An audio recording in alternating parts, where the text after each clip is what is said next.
আসসালামু আলাইকুম রাহমাতুল্লাহ।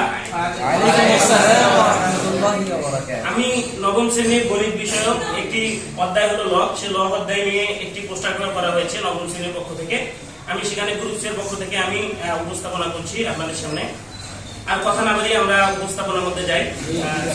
আমরা লক্ষ্য করছি আমাদের যে প্রশ্নটা ছিল লগের, যে লগ কাকে বলে, প্রকার ও কি কি বর্ণনা করে, আমাদের বিষয়টা ছিল এটা। আমরা সেটা নিয়ে আলোচনা যতটা করার চেষ্টা করেছি, হয়তো মাঝে ভুলভ্রান্তি থাকতে পারে, আপনারা ক্ষমা সুযোগ ইনশাআল্লাহ। এখানে প্রশ্নটা ছিল লগ কাকে বলে, কত প্রকার ও কি কি।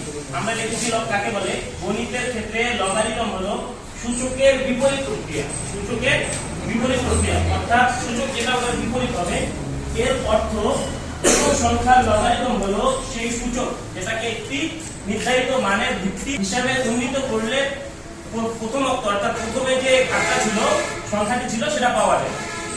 লগারিদমের প্রকারভেদ আমরা জানি, লগারিদম দুই প্রকার, যা বড় বড় বিজ্ঞানীরা আবিষ্কার করেছে। তার মধ্যে লগারিদমের প্রথম প্রকার হলো স্বাভাবিক লগারিদম এবং দ্বিতীয় যে প্রকারভেদ সেটা হলো সাধারণ লগারিদম।